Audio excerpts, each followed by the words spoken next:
우리는 이제 예수님께서 말씀하신 팔복 가운데 이 마지막 복에 도착했습니다. 예수님은 이제 마지막으로 의를 위하여 박해를 받는 자가 복이 있다고 하셨는데 그 이유는 천국이 그들의 것임이기 때문입니다. 그런데 우리가 여기에서 주의해야 할 것은 의는 박해를 받는 것의 목표가 아니라 의는 박해의 원인과 동기라는 것입니다. 그래서 오늘 본문을 이 원문의 의미와 가깝게 번역을 해보면 의로 인하여 또는 의 때문에 박해를 받는 자는 복이 있다로 해야 합니다. 이 마지막 8번째 복도 두 문장으로 나눌 수 있는데요. 앞에서와 마찬가지로 복된 상태를 선언하신 첫 문장과 그것이 복된 이유를 설명하신 두 번째 문장으로 나눌 수 있습니다. 예수님은 의 때문에 박해를 받는 것을 복되다고 하셨어요. 당시 예수님의 이 설교를 듣는 사람들 가운데 의 때문에 박해를 받고 있던 사람들이 있었다면 그런 사람들이 정말 복된 사람이다라는 말씀입니다. 그리고 그런 사람들이 복된 이유는 천국과 관련이 있는데 천국이 바로 그런 사람들, 즉 의 때문에 박해를 받는 사람들의 것이기 때문입니다. 마지막 8번째 복은 이 팔복이라는 8가지의 복 안에서 두 가지의 기능을 가지고 있습니다. 하나는 팔복 전체를 마감하는 것이고 두 번째는 이 뒤에 4가지 복을 마감하고 있다는 것입니다. 팔복은 굉장히 논리적으로 기록되어 있습니다. 이 앞에 4가지의 복은 하나님을 향한 복된 태도를 담고 있고 뒤에 4개의 복은 사람들을 향한 복된 태도에 대해서 지적하고 있죠. 그리고 4개씩 나누어진 이 복들은 소극적인 것에서 적극적인 것으로, 수동적인 것에서 능동적인 것으로 점점 발전해 나아가고 있습니다. 즉 하나님을 향한 태도를 먼저 말씀하시고 그 다음에 사람들 사이의 태도와 행동을 지적하는 영적인 질서를 반영하고 있죠. 이런 관점에서 본다면 8번째 복은 사람들을 향한 태도들 가운데 가장 강력하고 적극적이고 능동적인 자세를 담고 있다고 할 수 있습니다. 그렇게 볼 때 예수님이 말씀하신 8번째 복은 우리가 사람들 사이에서도 의를 위하여 또는 의롭게 살아야 한다라고 말씀하고 있는 것입니다. 왜냐하면 그런 사람들이 복을 받은 사람들이기 때문입니다. 그런데 동시에 이 8번째 복은 팔복 전체의 성격을 다시 한번 규정하는 역할을 하고 있어요. 예수님은 자신의 사역으로 천국의 기초를 놓으시면서 팔복의 형식으로 그 천국에 합당한 사람들이 누구인가라는 것을 선언하셨습니다. 천국은 마음이 가난한 사람들의 것입니다. 왜냐하면 천국이 그들의 것임이기 때문이죠. 그리고 의로 인하여 박해를 받는 사람들의 것입니다. 왜냐하면 마찬가지로 천국이 그들의 것임이기 때문입니다. 이처럼 팔복 중에 처음 말씀하신 천국이 그들의 것이다 라는 말씀을 이 마지막 복에서도 반복하심으로써 그 사이에 있는 6가지 복에서 말씀하신 모든 일들, 즉 배부르게 될 것이다, 위로를 받게 될 것이다 라는 등 결국 천국과 연관되어 있는 말씀이다 라는 것을 암시하고 있는 거예요. 미국으로 이민 와서 사는 사람들에게 가장 중요한 것은 뭐니 해도 신분 문제일 겁니다. 특히 요즘에는 영주권을 갖고 있어도 불안하다라고 할 정도로 미국에서의 생활이 신분 문제를 해결하느냐 못하느냐는 천지차이라고 할 수 있습니다. 왜냐하면 미국에 사는 사람들에게는 미국에서 합법적으로 살 수 있는 신분이 반드시 필요하기 때문이죠.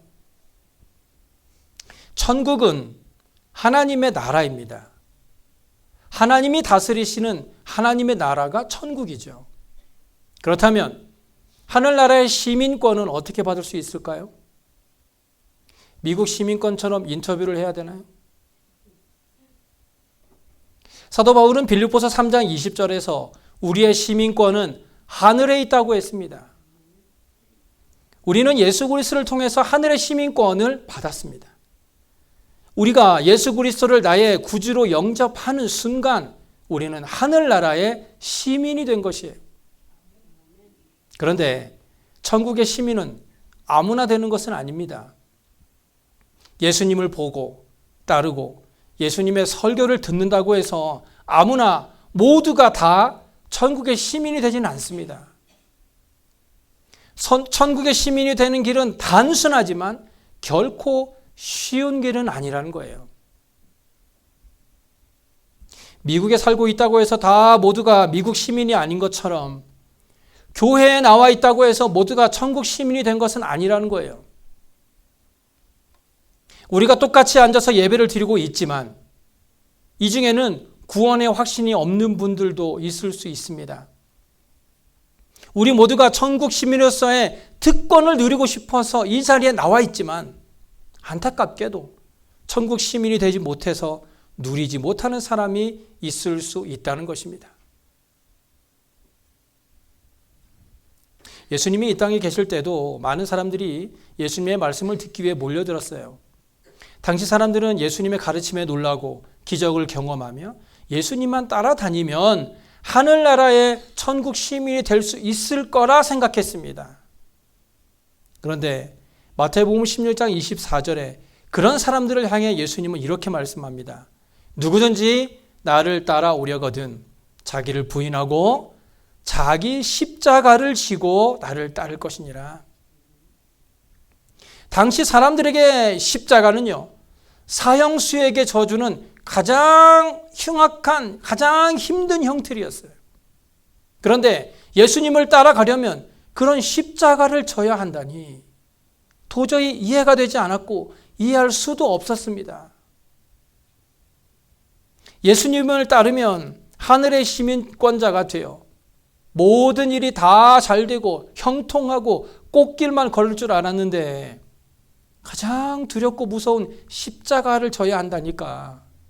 그곳에 있던 많은 사람들이 예수님을 다 떠나가 버렸습니다.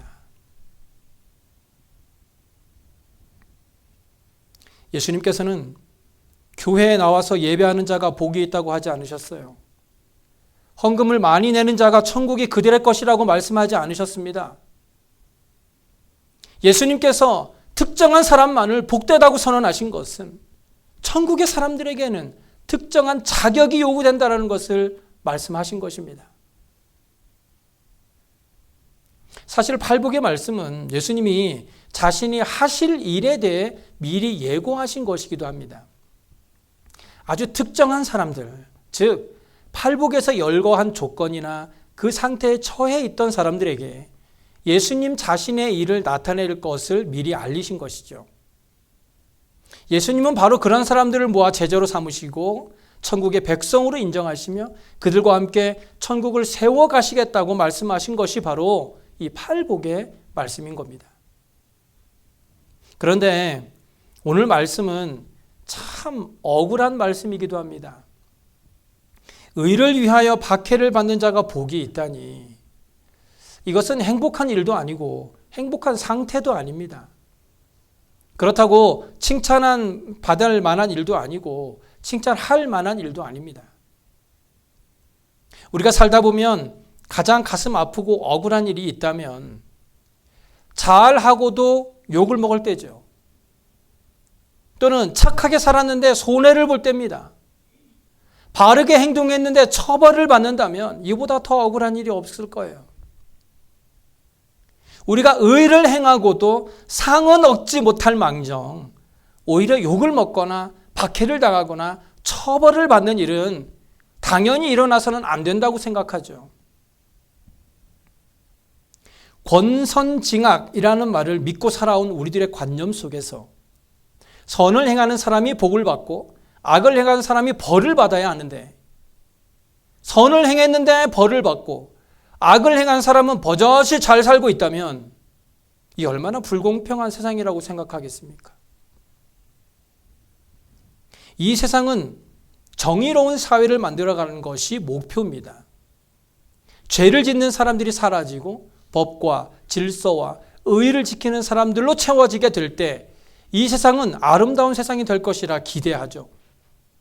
그렇기 때문에 의를 행하는 사람들이 박해를 당하거나 처벌을 받거나 욕을 먹고 무시를 당하는 일은 결코 일어나서는 안 된다고 가르치는 것이 세상의 이치입니다. 그런데 예수님은 그런 가장 억울한 일을 오히려 복되다고 선언하셨습니다. 세상에서 가장 억울한 사람을 예수님은 복된 사람들이다라고 선언하신 거예요. 예수님의 이 말씀은 세상의 질서나 논리 혹은 세상의 목표와는 정반대의 논리죠. 그런데 예수님 말씀처럼 가장 억울한 일을 복된 것이라고 부른다면 누가 정의로운 사회를 만들려고 노력하겠습니까? 세상의 논리로는 우리가 잘만 한다면 이 세상이 좋아질 수 있다는 것인데, 반면에 예수님의 말씀은 이 반대로 억울한 일을 당해야만 복되다라고 말씀하신 것이니 이 얼마나 말도 안 되는 논리입니까? 우리는 모두 이 세상의 논리에 익숙해져 있어서 오히려 예수님의 이런 말씀에 귀가 들어오지 않습니다. 그저 억울한 사람을 위로하고 그들의 분노를 잠재우려는 예수님의 값싼 동정 정도로만 생각할 수가 있겠죠. 그런데 예수님의 말씀은 이 세상을 만드신 하나님과 그 손에 잡힌 인생에 그 초점이 있습니다. 인생을 하나님의 존재와 하나님의 성품에 비추어 보면 어떤 사람이 행복한 사람인가를 규정할 수 있다는 거예요. 그래서 인간의 시선에서 본다면 행복이라고 말하겠지만 하나님의 시선에서 바라볼 때는 행복이라는 말보다는 복이라는 단어가 더 잘 어울리는 것과 같은 것입니다. 그래서 성경은 행복하다로 번역하지 않고 복되다라고 번역한 것입니다. 어떤 사람이 축복을 받은 사람인지에 대해서 알 때 정말 행복한 사람이 누구인지를 알게 된다는 시각입니다. 그래서 우리가 팔복의 모든 말씀들을 이해할 때 세상의 시선으로 보게 되면 도저히 해석할 수 없고 이해할 수 없는 말씀이 되고 맙니다. 이 세상은 우주의 법칙과 질서 너머에 그 모든 것을 만드신 하나님이 계시기 때문에 팔복뿐만 아니라 인생의 모든 문제를 다룰 때 하나님 앞에 두고 하지 않으면 성경의 모든 말씀들이 도저히 이해가 되지 않는 말씀이 되고 만다는 거예요. 그래서 우리는 살아갈 때 항상 하나님 앞에서라는 것을 전제해야 한다는 거예요. 하나님 앞에서 진정으로 행복한 사람은 마음이 가난한 사람들입니다. 애통하며 눈물을 짓는 사람들입니다. 하나님의 도움만을 기다리며 기도하는 사람들입니다. 하나님의 구원이 이루어지기를 마냥 고대하는 사람들입니다. 하나님 앞에서 같은 처지에 있는 사람들에게 동정심을 가지는 사람들이에요. 하나님 앞에서 스스로를 속이지 않고 사심을 품지 않고 솔직하고 깨끗하게 사람을 대하는 사람들입니다. 그리고 다른 사람들과의 평화를 위해 최선을 다하는 사람들입니다. 그리고 마지막으로 사람들 사이에 살면서도 의를 추구하고 세상이 이것을 받아들이지 않아 박해를 받더라도 이것을 포기하지 않는 사람들이 진짜 행복한 사람들이라는 거예요. 이들이 복되고 행복한 사람들인 이유는 그 하나님께서 예수 그리스도를 통하여 왕으로 활동하시는 것을 그런 사람들만이 정확하게 보고 체험할 것이기 때문입니다. 그런 사람들만이 하나님께서 말씀하신 그 복을 누릴 자격이 있는 사람들이기 때문이에요. 하나님의 나라의 시민권을 가진 하나님의 백성은 하나님을 믿고 의지하고 하나님의 은혜에 감사할 뿐 아니라 하나님께서 주신 그 기준을 받아들이고 그 기준에 맞추어 살아가는 사람들입니다. 그래서 하나님의 백성은 그들의 삶의 기준을 고집하지 않죠. 여기서 예수님이 말씀하신 의의 기준에 일치하는 생각이나 행동, 그것을 뜻하는 것인데요. 그래서 하나님의 기준에 일치하지 않거나 어긋나는 것이 불의이고 우리가 죄라고 부르는 것입니다. 특별히 여기에서는 인간의 의를 가리키고 있는데요.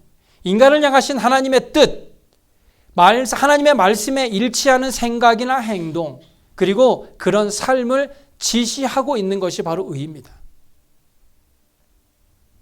그런 기준이 모세를 통해 이스라엘 백성들에게 주어졌죠. 그것이 바로 율법입니다. 그런데 이제 천국의 주인이신 예수님을 통해 다시 한번 그 기준이 선명하게 공개된 것입니다. 그런데 세상은 변하고 있죠.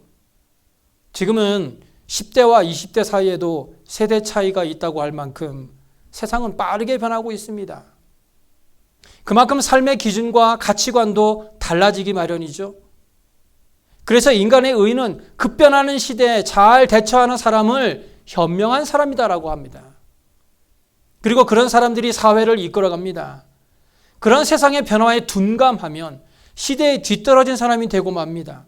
결국 세상에서의 출세는 꿈도 못 꾸는 것이죠. 그러나 하나님을 믿고 하나님의 눈과 하나님께서 주신 기준으로 인생을 살아가는 사람들의 삶은 크게 달라지지 않습니다. 왜냐하면 그 의의 기준이 달라지지 않고 그 기준을 주신 하나님께서 뜻을 바꾸지 않으시기 때문이에요.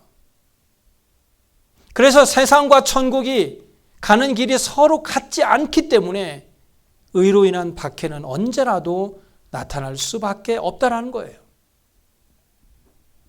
그래서 의를 위하여 박해를 받는 자는 복이 있다고 하신 이 8번째 복에서 우리가 배울 수 있는 것은 예수님은 시대에 따라 멋대로 기준을 바꾸고 바로 그 바꾼 그 기준에 따라서 맞추어가는 사람들이 아니라 세상이 어떻게 변하든지 하나님의 기준에 자신의 생각과 행동을 맞추어가는 사람들을 복되다라고 선언하신 것입니다. 세상에 따라서 흔들리지 말라라는 것입니다. 그런데 왜 바로 그 하나님의 말씀에 맞추어 살아가는데 박해가 일어나게 될까요? 왜 잘하고 있는데도 불구하고 박해를 받고 손해를 보고 억울한 일을 당하게 되는 것일까요? 그래서 그런 의인의 눈물은 무슨 의미가 있는 것일까요? 예수님께서 박해를 받는 의인들을 축복하신 그 배후에는 의인들을 박해하는 세상이 전제되어 있다는 것을 기억해야 합니다. 이 산상설교를 처음 들었던 청중들은 유대인들이었습니다. 당시 유대는 로마가 지배를 하고 있었죠. 그래서 출세를 꿈꾸는 유대인들은 로마의 앞잡이 노릇을 해야만 했습니다. 그러다 보니 저절로 하나님께서 인정하시는 의와 하나님의 구원보다는 현실에 집착해 있었던 것이에요. 그런 시대적 상황 속에서도 변함없이 의로운 삶을 고집하는 억울한 사람들을 예수님이 축복하신 것입니다. 절망 속에서 한 가닥 하나님의 구원을 고대하는 그 사람들을 위로하신 말씀이 이 팔복의 말씀이에요. 현실과의 타협을 거부하고 하나님의 백성으로 남기를 선택한 것 때문에 온갖 불이익과 박해를 감수해야 했던 사람들, 예수님은 그들을 복되다고 위로하신 것입니다. 이 시간 우리가 하나님의 의를 위해 박해를 감수하며 살아가고 있는지 돌아보아야 합니다. 그저 세상의 성공 방식을 따라 세상이 주는 즐거움만을 좇아서 하나님의 의를 버리진 않았는지 돌아보아야 합니다. 우리가 사는 이 세상에는 항상 하나님을 믿는 사람들보다는 하나님을 믿지 않는 사람들이 더 많습니다. 그래서 이 세상의 주도권은 대개가 하나님을 믿지 않는 사람들의 손에 달려있죠. 돈이 큰소리치고 폭력이 이기는 것이 세상의 질서입니다. 명예와 권력이 이 세상을 흔들고 있는 것이 현실입니다. 그들은 하나님을 인정하지 않습니다.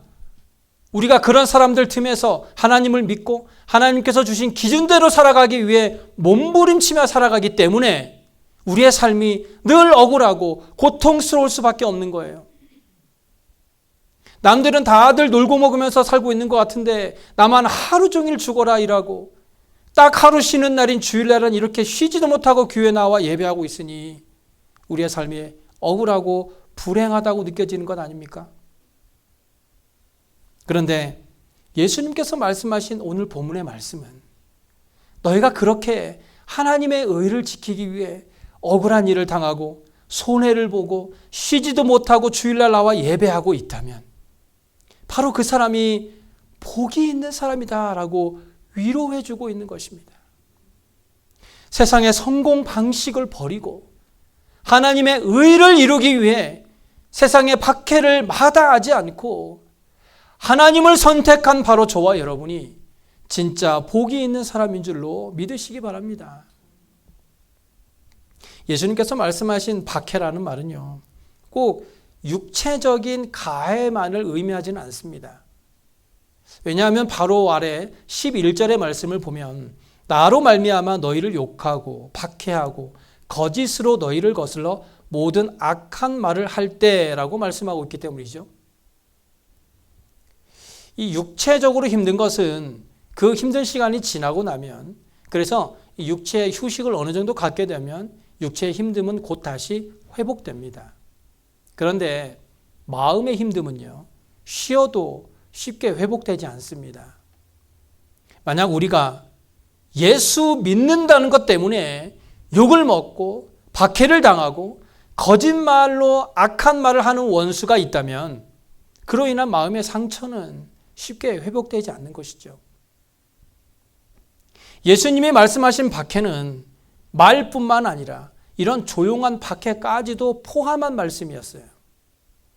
뻔히 눈에 보이는 로마의 힘과 헤롯 왕가의 호통을 거부하고 하나님의 말씀을 고집스럽게 지키려고 하는 사람들을 멸시하듯 쳐다보는 그런 말없는 박해까지도 다 포함했던 박해의 말씀이었다는 거예요.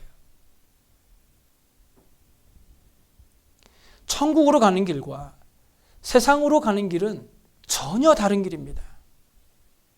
천국에 속한 사람과 세상에 속한 사람들이 걷는 길은 절대로 같은 방향이 될 수 없습니다.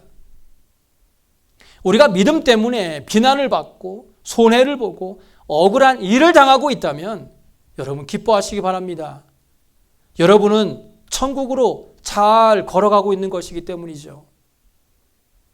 중요한 것은 많은 사람들이 가는 길이라고 해서 반드시 옳은 길은 아니라는 거예요.